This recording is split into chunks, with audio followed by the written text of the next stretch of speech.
Hello students, आप सभी का मेरे channel study with Satish sir में स्वागत है। आज हम क्लास 8 के लेसन 6 बल और दाब के पार्ट 5 यानी 5वें पार्ट का वीडियो लेके आप लोग के बीच आए हैं। इस चैप्टर के विभिन्न बिंदुओं पर हमने विस्तार से चर्चा की पिछले 4 वीडियो में, और आज मुख्य रूप से हम तरल यानी द्रव और गैस, लिक्विड और गैस के दाब से संबंधित कुछ बिंदुओं पर चर्चा करेंगे। तो हम अपने आज के इस वीडियो को आगे बढ़ाने से पहले हम कुछ गतिविधियां, कुछ एक्टिविटीज़ करते हैं, और उस एक्टिविटीज़ के बाद फिर जब हम इस एक्टिविटी को समझेंगे और दाब किस तरह से लिक्विड और गैस दाब लगाता है, उसका प्रेशर किस तरह से पड़ता है, इस पर हम चर्चा करेंगे। हम एक बैलून लिए हैं और इस बैलून में एक सिक्का हम इसके अंदर डाल दिए। अब हम इस बैलून को फुलाते हैं।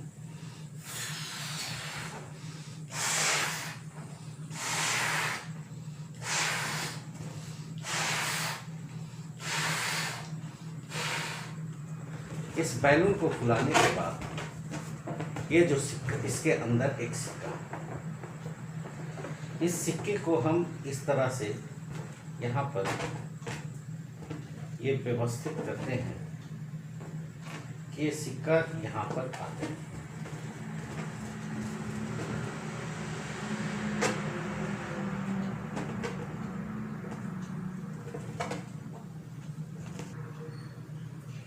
अब इसको हम यहाँ पर लाने के बाद अब ये छोड़ देते हैं। अब ये देखिए, ये बैलून जो है, बैलून में मैंने यहाँ गांठ नहीं लगाया, उसके बाद भी ये बैलून से हवा जो है वो नहीं निकल रहा है।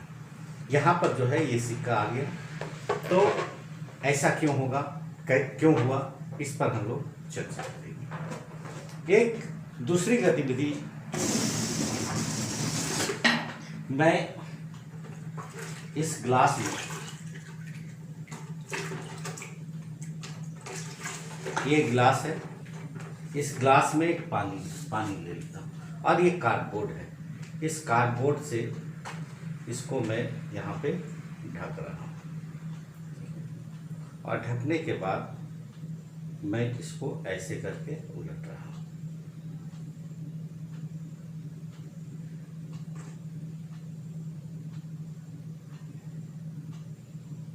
ये देखिए, ये नहीं गिर रहा है। अब ऐसा है कि इस पानी को पूरा ग्लास के बाद ये जो है आज थोड़ा सा पानी है इसमें, आधा, उस समय पूरा था। अब फिर जो है वही प्रयोग मैं इस तरह से यहाँ पर करने का प्रयास कर रहा हूँ। अभी भी ये नहीं गिर रहा है।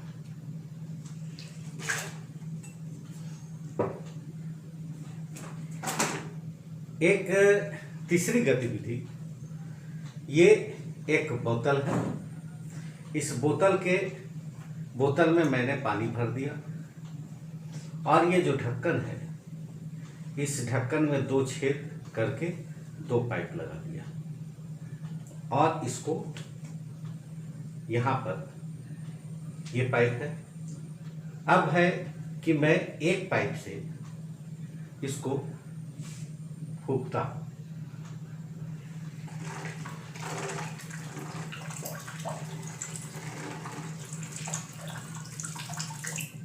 तो क्या हो रहा है, मैं एक पाइप से फूंक रहा हूं, दोनों अलग अलग पाइप है, और ये दूसरे पाइप से पानी निकल रहा है, जबकि दोनों पाइप में कोई कनेक्शन नहीं है। एक बार फिर से देखिए,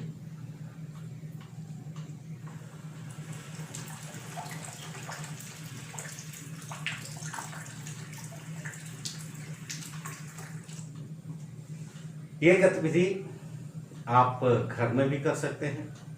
तो ये जो है, ये कुछ गतिविधियां, जिन गतिविधियों के आधार पर हम ये जानने का प्रयास करेंगे आज कि लिक्विड और गैस का दाब, वो प्रेशर कैसे, किसी चीज़ पर उसका दाब कैसे पड़ता है। अभी हम लोगों ने कुछ गतिविधियां देखी। और उस गतिविधियों के आधार पर हम यह समझने का प्रयास करेंगे कि लिक्विड और गैस यानी द्रव्य और गैस किस तरह से प्रेशर क्रिएट करता है, कैसे जो है वो दबाव आरोपित करता है या दाब आरोपित करता है। क्योंकि हम लोग पिछले वीडियो में ये जाना था तरल के बारे में। तरल यानी पदार्थ की वह अवस्था जब उसका आकार निश्चित नहीं होता है, और ये स्थिति कब होगी, लिक्विड और गैस में, कि लिक्विड और गैस को जिस कंटेनर पर, जिस बर्तन पर, जिस चीज़ में हम रखेंगे वह उसी का आकार ले लेता है। तो जब पदार्थ की जिस अवस्था में उसका आकार निश्चित नहीं होता है तो उसको तरल कहते हैं, और तरल की श्रेणी में हम लोग लिक्विड और गैस यानी द्रव और गैस को रखते हैं।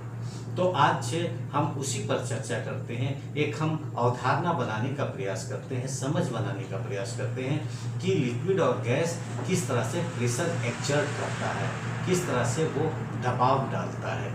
तो हम ये जानते हैं कि अगर मान लिया जाए कोई बर्तन है, कोई कंटेनर है, तो उसमें अगर हम किसी लिक्विड को रखते हैं, लिक्विड कुछ भी हो सकता है, पानी हो सकता है, दूध हो सकता है, सरसों तेल हो सकता है, किरासन तेल हो सकता है, पेट्रोल हो सकता है, डीजल हो सकता है, कुछ भी। तो जब हम किसी बर्तन पर अगर हम रखते हैं तो वैसी स्थिति में जैसे मान लिया जाए कि ये बोतल है, अब इस बोतल में अगर पानी है तो ये जो पानी जो है वो इसके जो आधार है, बेस है, इस पर भी जो है वो दबाव डाल रहा है, और इसके चारों तरफ जो सतह है उस पर भी वो दबाव डाल रहा है। तो आइए हम इसको समझने का प्रयास करते हैं। सबसे पहले यहाँ पर है कि द्रव्य के द्वारा आरोपित दबाव।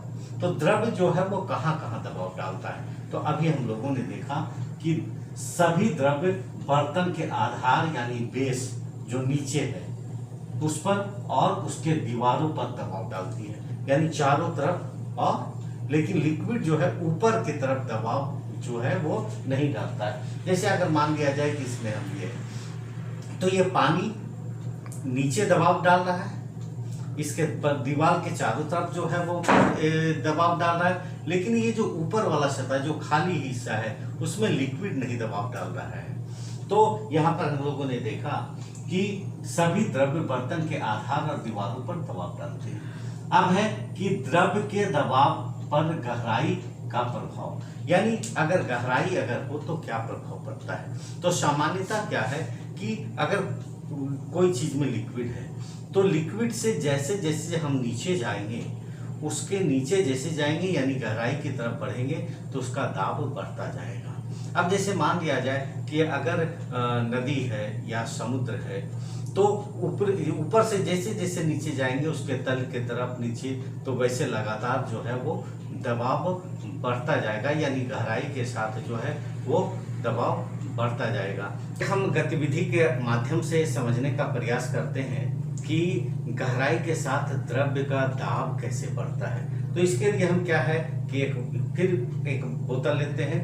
बोतल में नीचे से ऊपर तक 3 अलग अलग स्थान पर हम एक छेद कर लेते हैं, और छेद करने के बाद जो उसमें पानी भरते हैं। आइए हम देखते हैं, ये समझने का प्रयास करते हैं कि पानी किस तरह से जा रहा है। अब ये जैसे यहाँ पर ये देखिए, ये जो है इसको आप देख रहे हैं, एक छेद यहाँ पर, एक यहाँ, एक यहाँ।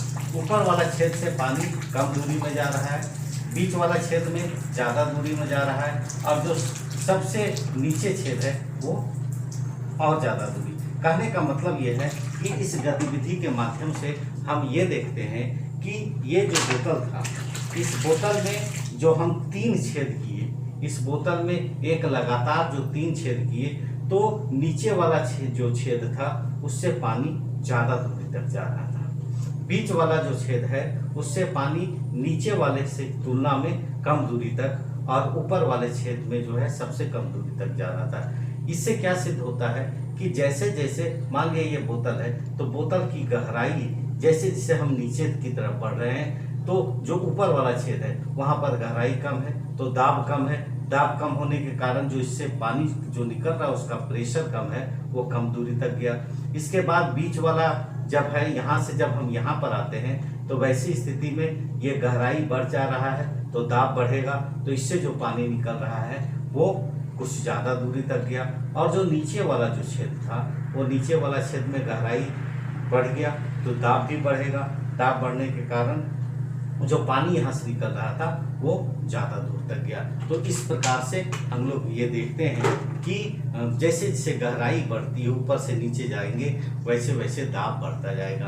कहने का मतलब अगर ये है कि अगर एक कोई गोताखोर वो समुद्र में, गहरी नदी में या समुद्र में जब जाता है तो जैसे जैसे वो नीचे जाता है उससे उस पर दाब जो है वो बढ़ता जाता है। तो इस गतिविधि के माध्यम से हमने देखा कि द्रव के दबाव पर गहराई का प्रभाव, यानी गहराई बढ़ने पर दाब बढ़ता है और गहराई घटने पर दाब घटता है।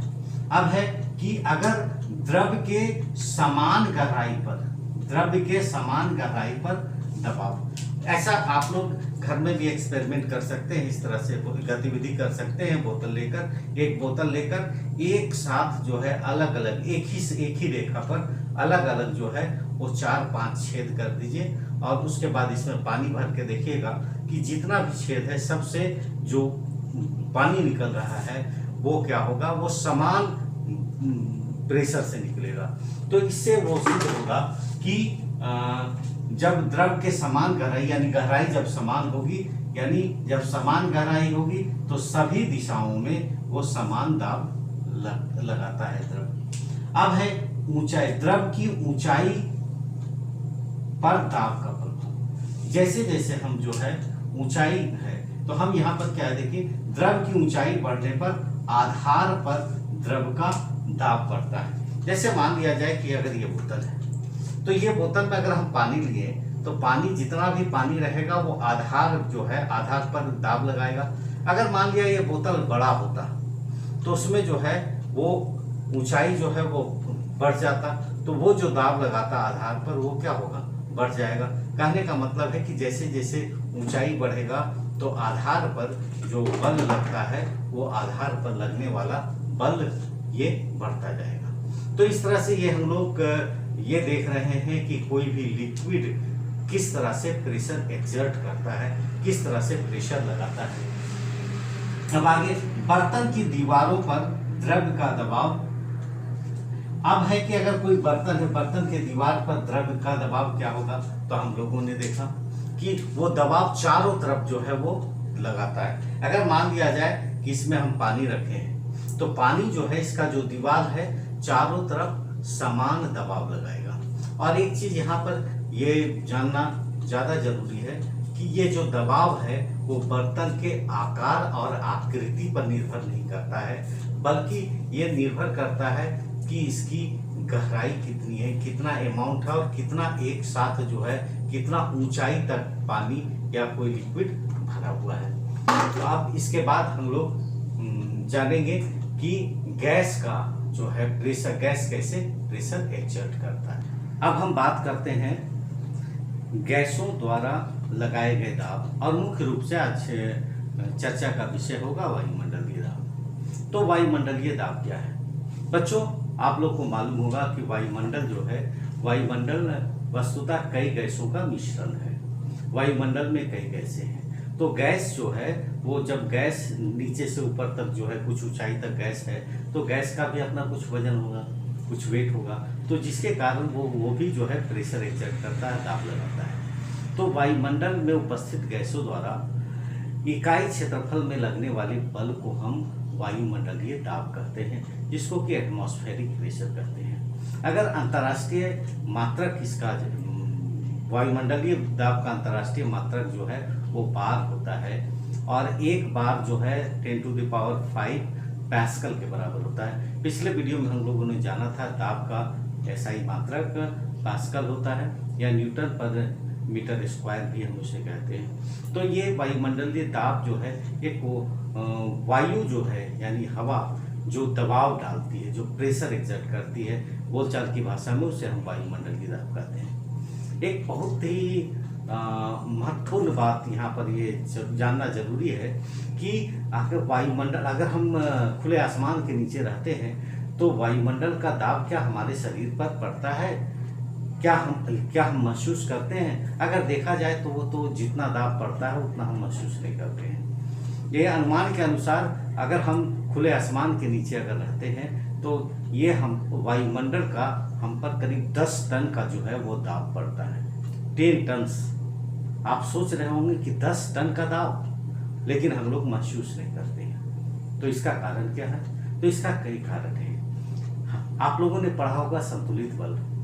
हम जब संतुलित बल में हम लोगों ने ये देखा था कि जब संतुलित बल होता है तो परिणामी बल का मान शून्य होता है। वही लगभग वही स्थिति यहाँ पर दाब के साथ भी होती है कि अगर वायुमंडल हम पर 10 टन का जो है वो प्रेशर लगा रहा है तो हमारे शरीर के अंदर जो ब्लड का सर्कुलेशन होता है, रक्त संचार के कारण जो प्रेशर एक क्रिएट होता है, या कोशिकाएं जो है, कोशिकाएं भी जो है बाहर की तरफ प्रेशर एग्जर्ट करती है, प्रेशर लगाती है, तो वो विभिन्न कोशिकाओं का बाहर की तरफ, शरीर के बाहर की तरफ लगाएगा प्रेशर, या ब्लड के सर्कुलेशन के कारण शरीर के बाहर का लगाया हुआ दाब और वायुमंडलीय दाब का मान जो है वो लगभग समान हो जाता है, जिसके कारण हम वायुमंडलीय दाब को अनुभव नहीं कर पाते हैं। एक दैनिक जीवन में कुछ उदाहरण आप देख सकते हैं कि अगर मान लिया घर में कोई बच्चा है, अगर बच्चा है उसको हम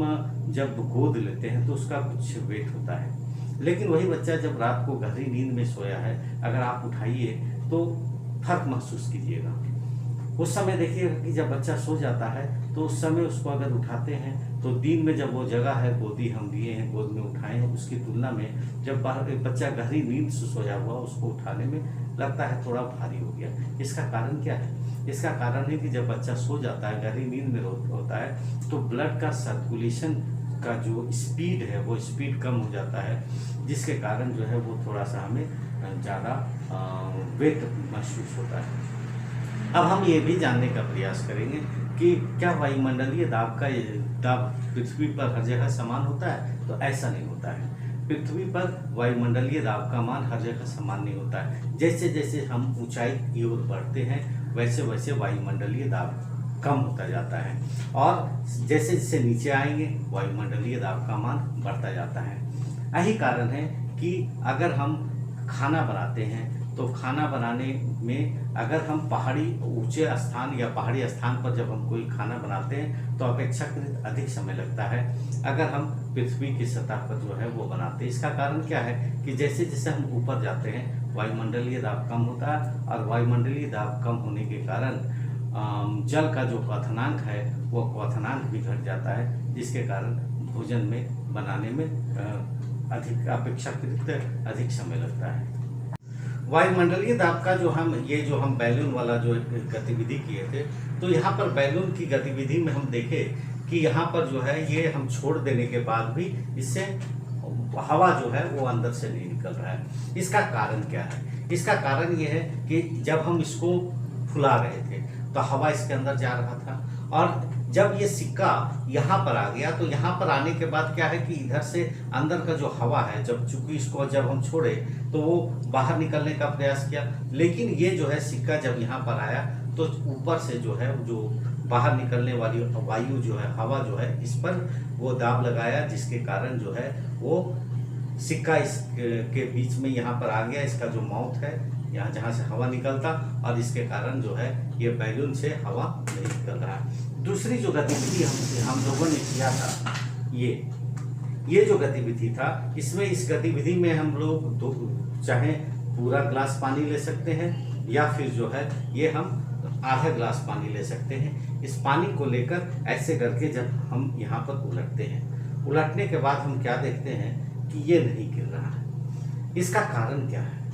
इसका कारण ये है कि वायु जो है अंदर से, बाहर से भी, यानी नीचे से भी ऊपर की तरफ दबाव लगाती है। लिक्विड में यानी द्रव में जो दबाव हम लोग देख रहे थे, तो द्रव में दबाव क्या था कि ऊपर वाला द्रव जो है ऊपर की तरफ दबाव नहीं लगाता है, प्रेशर नहीं लगाता है, लेकिन गैस जो है या वायु जो है वो केवल नीचे ही दबाव या अगल बगल दबाव नहीं लगाती, बल्कि ऊपर की तरफ भी दबाव लगाती है। और ये जो कार्डबोर्ड है, ये जो गत्ता है या मोटा कागज है, यहाँ पर ये इतना हिलाने के बाद भी, जो आधा गिलास पानी है उसके बाद भी नहीं गिर रहा है। इसका कारण क्या है कि ये जो पानी जो है इधर दबाव लगा रहा, और हवा जो है वो नीचे से, ये वायुमंडल का जो है ऊपर की तरफ दबाव जो है इसके कारण ये संतुलन की अवस्था में है।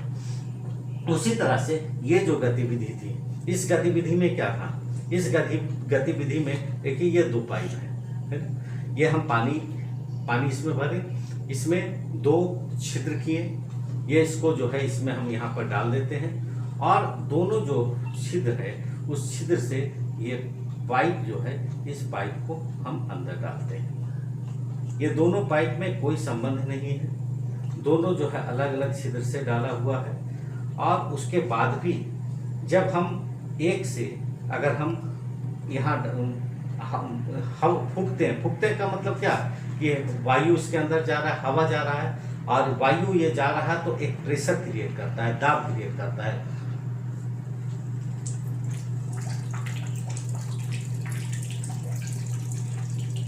और ये दाब क्रिएट करने के कारण क्या हुआ, प्रेशर के कारण ये जो इसके अंदर जो है वो जब हवा जा रही है, तो ये भी ऐसा नहीं है कि ये पानी के बाहर है, ये पानी के अंदर है। तो ये हवा जो जाने के कारण क्या होता है कि हवा जो प्रेशर क्रिएट करता है, वहां पर एग्जर्ट करता है, दाब लगाता है, तो उस दाब के कारण ये जो दूसरा जो पाइप था उससे पानी ऊपर की तरफ चढ़ जाता है। तो इस तरह से हम लोग ये देखते हैं कि वायुमंडलीय दाब जो है वो अलग अलग ऊंचाई पर अलग अलग होता है। जैसे जैसे हम ऊपर की ओर जाते हैं वायुमंडलीय दाब घटता है।